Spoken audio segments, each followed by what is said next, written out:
ओम शांति। आज 17 मार्च 2022 के साकार मधुर महावाक्य हैं। आज सतगुरुवार वरदानी दिवस है।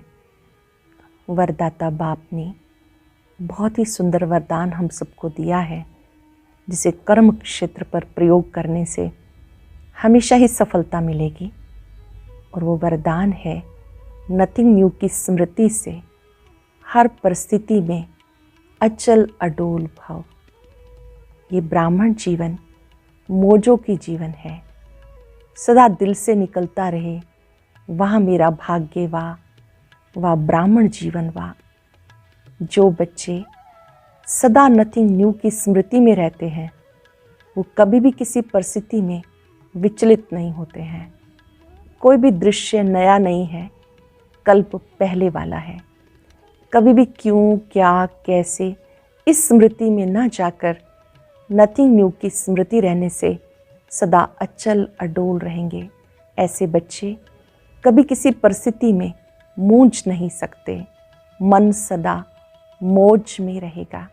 सरल शब्दों में ड्रामा का कोई भी दृश्य जो अप्रिय लगता है, उसे देखते हुए भी याद रहे कि इस दृश्य को हमने पहले भी अनेक बार पार किया है, इस पेपर को पास किया है और अब भी ये समय बीत जाएगा।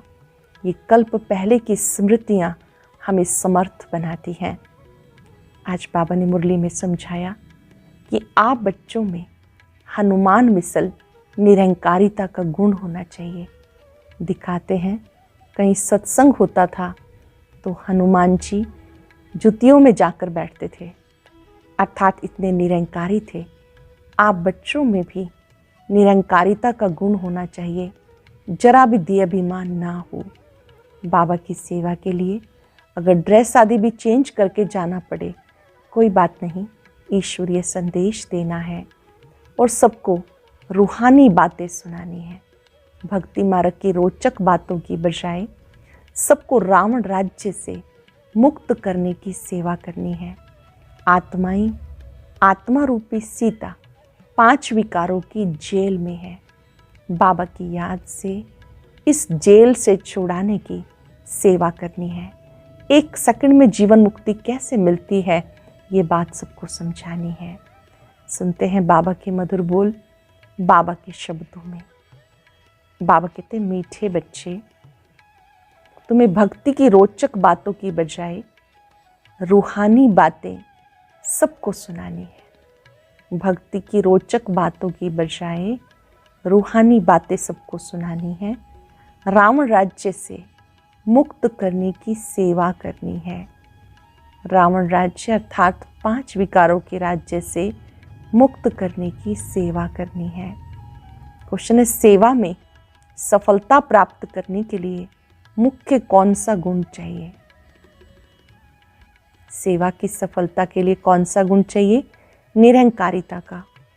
महावीर के लिए दिखाते हैं, जहाँ भी सत्संग होता था वहाँ जुतियों में जाके बैठता था, क्योंकि उसमें देहाभिमान नहीं था, परंतु इसमें बहादुरी चाहिए।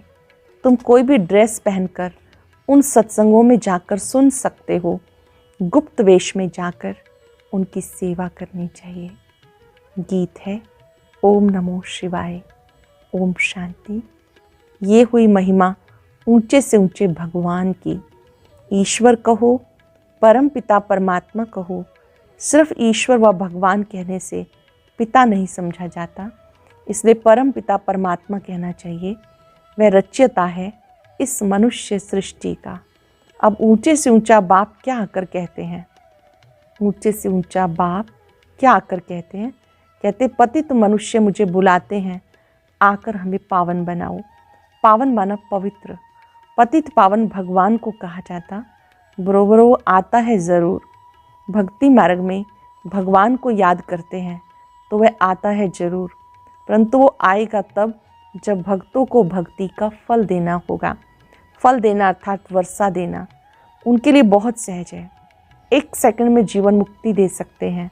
कहते भी हैं, जनक को सेकंड में जीवन मुक्ति मिली।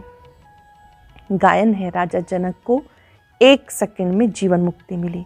नाम एक का ही गाया जाता है, सेकंड में जीवन मुक्ति अर्थात सुख शांति मिली। मनुष्य कहते शांति सुख और बड़ी आयु चाहिए। मनुष्य सब चाहते हैं शांति सुख बड़ी आयु चाहिए। छोटेपन में कोई मरता है, कहते अकाले मृत्यु आ गया, पूरी आयु नहीं बिताई। अब बाप जो कुछ करके गए उनका ही गायन है। सेकंड में जीवन मुक्ति तो जरूर पहले जीवन बंद में होगा। जीवन बंद कलयुग के अंत, जीवन मुक्त सतयुग के आदि को कहा जाता। कहते जनक मिसल घर गृहस्थ में रहकर जीवन मुक्ति को पाएं। बाबा समझाते अक्षर ही दो हैं, राजयोग और ज्ञान। भारत का प्राचीन राजयोग मशहूर है। प्राचीन माना पहले पहले, लेकिन कब ये मनुष्य नहीं जानते, क्योंकि कल्प की आयु लाखों वर्ष कह देते। भारत का प्राचीन ज्ञान और योग सब चाहते हैं, जिससे भारत स्वर्ग बनता है। अब तो भारत बहुत दुखी है। पहले सूर्यवंशी राज्य था, अब नहीं है, उसको याद करते हैं। वह राजयोग और ज्ञान किसने दिया था ये भी कोई नहीं जानते। नहीं तो बाप से वर्षा लेने में बच्चों को कोई भी तकलीफ नहीं। बाप का बने तो वर्षे के लायक बने। फिर भी माता पिता टीचर की शिक्षा मिलनी होती। मुक्ति का भी वर्षा चाहिए, इसलिए गुरु करते हैं। परंतु जीवन मुक्ति तो कभी कोई दे नहीं सकता। जब जीवन बंद का अंत हो तो जीवन मुक्ति की आदि हो, तभी फिर जीवन मुक्ति देने वाला आए। मनुष्यों ने सिर्फ सुना है सेकंड में जीवन मुक्ति, अर्थात सेकंड में रावण राज्य से राम राज्य, पतित से पावन, परंतु कैसे नहीं जानते। अब बाबा आत्माओं से बात करते हैं। यह रूहानी शिक्षा जो सुप्रीम रूह देते हैं। वहाँ सब मनुष्य ही शास्त्र आदि पढ़ते हैं। कहते फलाने महात्मा ने ज्ञान दिया। यहाँ है प्राचीन राजयोग और ज्ञान जो परम पिता परमात्मा ने दिया 5,000 वर्ष पहले, जिससे तुम सो देवी देवता बने थे। ये ज्ञान 5,000 वर्ष पहले दिया, अब फिर से दे रहे हैं, जिससे मनुष्य से देवता बने। अब प्रायलोप हो गया। अगर लोप ना हो तो सुनाए कैसे। मनुष्य पतित ना बने तो पतित पावन बाप कैसे आए। पतित बनने में 84 जन्म लेने पड़ते। इसका भी सारा विस्तार बाबा समझाते, वर्ण भी समझाते। ब्रह्मा चाहिए तो ब्रह्मा का बाप भी चाहिए। ब्रह्मा विष्णु शंकर तीनों का बाप शिव है। अब ब्रह्मा द्वारा बैठ प्राचीन ज्ञान देते हैं, जिससे विष्णुपुरी के मालिक बनेंगे। और ब्राह्मण सो देवता बन जाते हैं। ब्राह्मण धर्म वाले मनुष्य से तुम सो देवी देवता धर्म वाले बन रहे हो, तो पहले प्रजापिता ब्रह्मा चाहिए। कृष्ण को भी प्रजापिता नहीं कह सकते। ये सब उल्टी बातें बना दी। कृष्ण को इतनी रानियां बच्चे आदि थे, ये है भूल। वास्तव में बच्चे हैं ब्रह्मा को, ना कि श्री कृष्ण को। ब्रह्मा ही श्री कृष्ण बनते हैं। इस तथ्य को ध्यान से समझेंगे। इस समय जो पिता श्री ब्रह्मा है, यही ब्रह्मा सतयुग में श्री कृष्ण बनते हैं। वही आत्मा जन्म पुनर्जन्म लेते लास्ट में आकर फिर ब्रह्मा बनती है। बस इस एक जन्म की उथल पाथल ने मनुष्यों को मुंझा दिया। गीता का भगवान श्री कृष्ण को कह शिव को उड़ा दिया। सब कहते ब्रह्मा को 3 मुख थे, कितने मूंझ गए। शिव रचयिता को एकदम गुम कर दिया। रचता ही आकर बताते हम कैसे देवी देवता धर्म की रचना करते हैं। ऐसे नहीं कि परमात्मा सृष्टि कैसे रचते हैं। परम पिता परमात्मा को बुलाते ही हैं, हे पतित पावन आओ, आकर पतितों को पावन बनाओ। दुनिया को ये मालूम ही नहीं कि इस समय रावण का राज्य चल रहा है। दुनिया को ये बात पता ही नहीं कि अभी रावण का राज्य चल रहा है। रावण की बड़ी बड़ी कथाएं बैठ सुनाते। इसे कहते भक्ति की रोचक बातें, और ये है रूहानी बातें। इस समय सब सीताएं अथवा भक्तियां रावण की कैद में हैं और रावण राज्य में बहुत दुखी हैं। अब सबको रावण राज्य से मुक्त कराना है। बाबा आया है, कहते बच्चे तुम्हारे 84 जन्म पूरे हुए, अब वापस चलना है। बाबा कहते 84 जन्म पूरे हुए, अब वापस चलना है। मुझे ही बुलाते हैं, दुख हरता सुख करता आओ, ये मेरा ही नाम है। कलयुग में अपार दुख है, सतयुग में अपार सुख है। फिर से तुम्हें सुख का वर्षा दिलाने अर्थ, फिर से तुम्हें राजयोग ज्ञान सिखा रहा हूँ। ये पुरानी दुनिया विनाश हो जाएगी। मनुष्य तो विनाश से बहुत डरते हैं, समझते आपस में लड़े ही नहीं तो शांति हो जाए। फिर इतने अनेक धर्मों में शांति कैसे होगी?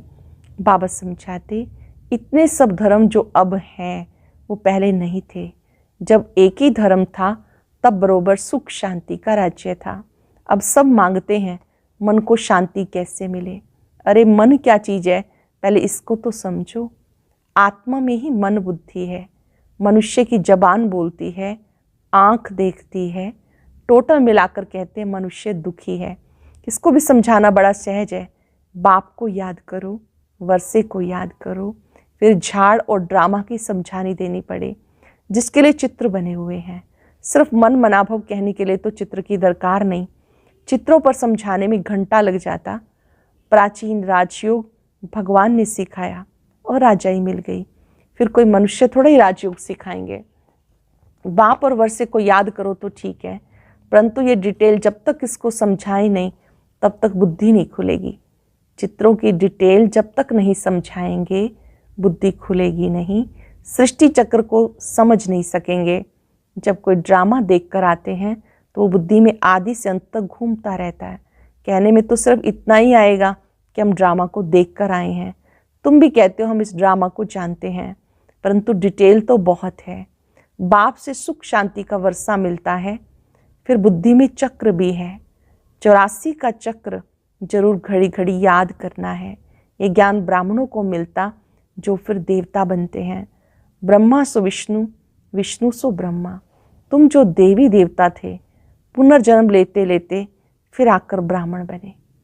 तुम जो देवी देवता थे जन्म पुनर्जन्म लेते फिर आकर अब ब्राह्मण बने। हद का बाप तो सिर्फ उत्पत्ति पालना करते हैं, विनाश तो नहीं करेंगे। विनाश अर्थात सारी पति दुनिया ही ना रहे, सारे रावण राज्य का विनाश होना है। नहीं तो राम राज्य कैसे हो? वहाँ कभी रावण को जलाते नहीं। भक्ति मार्ग की कोई भी बात ज्ञान मार्ग में नहीं होती है। तुम सत्युग त्रेता में प्रारब्ध भोगते हो, वह ज्ञान की प्रारब्ध, इसको कहते भक्ति की प्रारब्ध। अल्पकाल क्षण भंगुर सुख, पहले भक्ति अव्यभिचारी थी, फिर व्यभिचारी होते होते बिल्कुल दुखी बन जाती है। सदगति दाता एक बाप है, ये समझाना है। बाप और वर्षे को याद करो। सबको सदगति देने वाला एक बाप है। बाप और वर्षे को याद करो। याद किया और स्वर्ग की बादशाही मिली, फिर नरक में कैसे आए, ये सब बातें बाबा बैठ समझाते। तुम्हें सारी सृष्टि चक्र के आदि मध्यंत का पता पड़ गया तो इस समय तुम त्रिकालदर्शी बन रहे हो। उनको तुम कहेंगे देवताएं भी त्रिकालदर्शी नहीं थे, तो कहेंगे तब कौन थे? क्योंकि संगमयुगी ब्राह्मणों को कोई भी जानते नहीं। दिखाते हैं जहाँ सत्संग होता था हनुमान जाकर जुतियों में बैठ जाता था। अब ये बात महावीर के लिए क्यों कही? क्योंकि तुम बच्चों में कोई देहाभिमान तो है नहीं। समझो सत्संग में कोई बात निकल पड़े तो तुम कह सकते हो प्राचीन सहज राजयोग और ज्ञान से सेकंड में जीवन मुक्ति लेनी है तो फलाने के पास जाओ। समझाने वाले बहुत बहादुर निरंकारी होने चाहिए। समझाने वाले बहुत बहादुर निरंकारी होने चाहिए। जरा भी देहाभिमान ना हो। कहीं भी जाकर बैठे, टाइम मिल जाए तो बोलना चाहिए। मजबूत होगा तो भाषण आदि करेगा कि ग्रस्त व्यवहार में रहते कैसे सेकंड में जीवन मुक्ति मिल सकती है। परम पिता परमात्मा के सिवाय कोई दे ना सके, ये महावीर ही समझा सकते हैं। सुनने के लिए मना नहीं है। ग्रस्त व्यवहार में रहते तुम बच्चे बहुत सर्विस कर सकते हो। बोलो राजयोग सीखना हो तो ब्रह्मा कुमारियों के पास जाओ। आगे चलकर तुम्हारा नाम बाला हो जाएगा, मेजॉरिटी हो जाएगी। अभी तो थोड़े हैं, भगाने का नाम भी बहुत है। श्री कृष्ण ने भगाया, अरे भगाने की तो कोई बात नहीं। टीचर कभी पढ़ाने के लिए भगाते हैं क्या?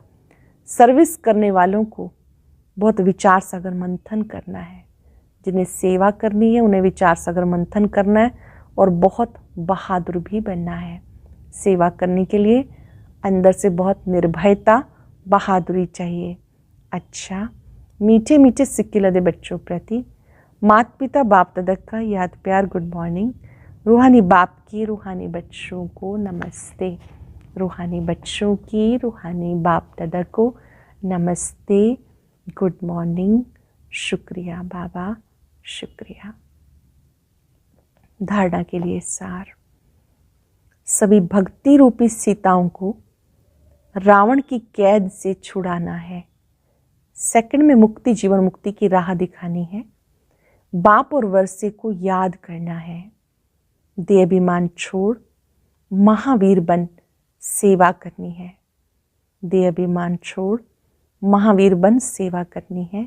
विचार सागर मंथन कर सेवा की नई नई युक्तियां निकालनी है। वरदान है, नथिंग न्यू की युक्ति द्वारा हर परिस्थिति में मौज की स्थिति का अनुभव करने वाले सदा अचल अडोल भव। नथिंग न्यू की युक्ति द्वारा हर परिस्थिति में मौज की स्थिति का अनुभव करने वाले सदा अचल अडोल भव। ब्राह्मण अर्थात सदा मौज की स्थिति में रहने वाले। सुनेंगे भी सही, चेक भी करेंगे। जब से हम बाबा के बच्चे बने, ब्राह्मण बने, क्या मौज की स्थिति में हैं?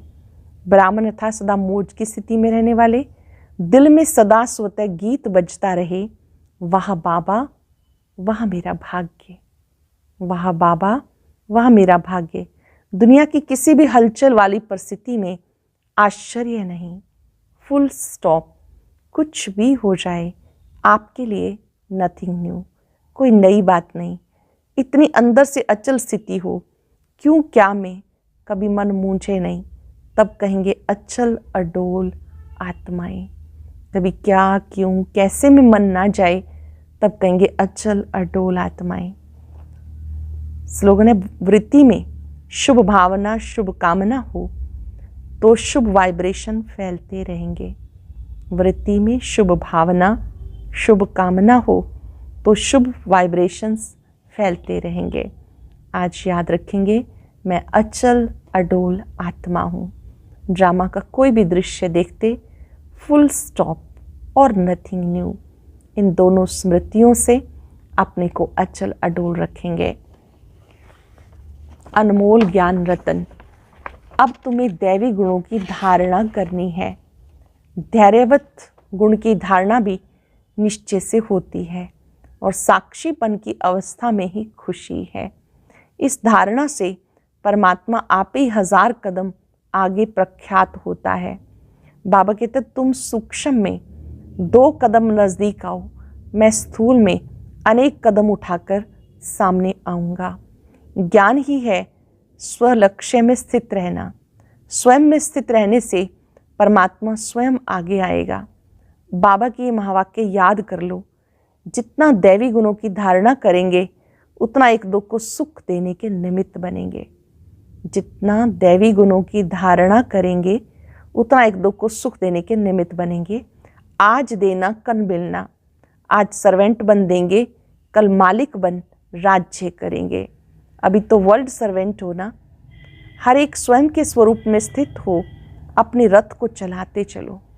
आत्मिक स्मृति में टिक कर कि मैं आत्मा इस रथ को चलाती हूँ, चलाते चलो। जैसे कि इस रथ को मैं बिठाती हूँ, मैं खिलाती हूँ, मैं सुलाती हूँ, मैं मुख से बात करती हूँ।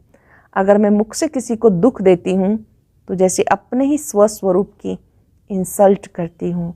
तो फिर स्वयं के संपूर्ण आत्मा कहती है, हे जीवात्मा, तेरे पे अफसोस है।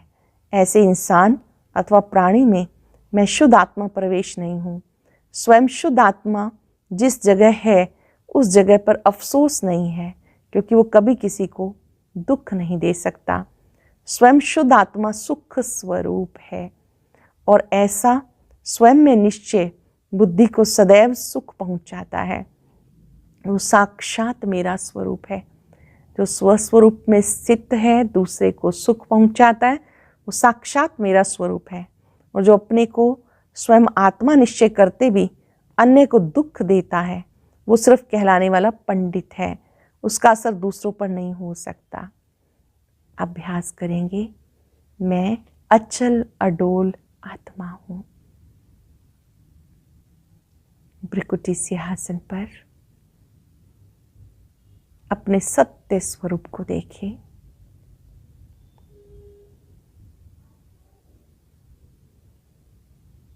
महसूस करें, मैं ज्योति बिंदु सितारा इस ड्रामा के राज को समझ चुका हूं। कोई भी दृश्य चाहे हलचल वाला ही क्यों ना हो, 1 सेकंड में फुल स्टॉप।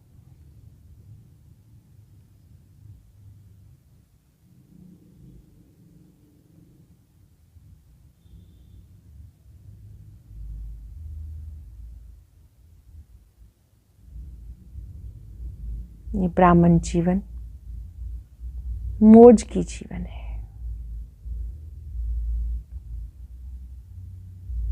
बाबा मिला, सब कुछ मिला। वाह मेरा भाग्य,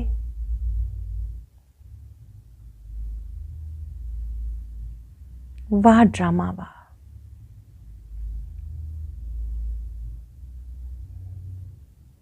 बाबा की शक्तियों को अपने में आता अनुभव करें।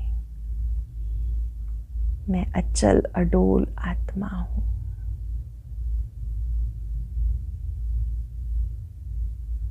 ओम शांति शांति शांति।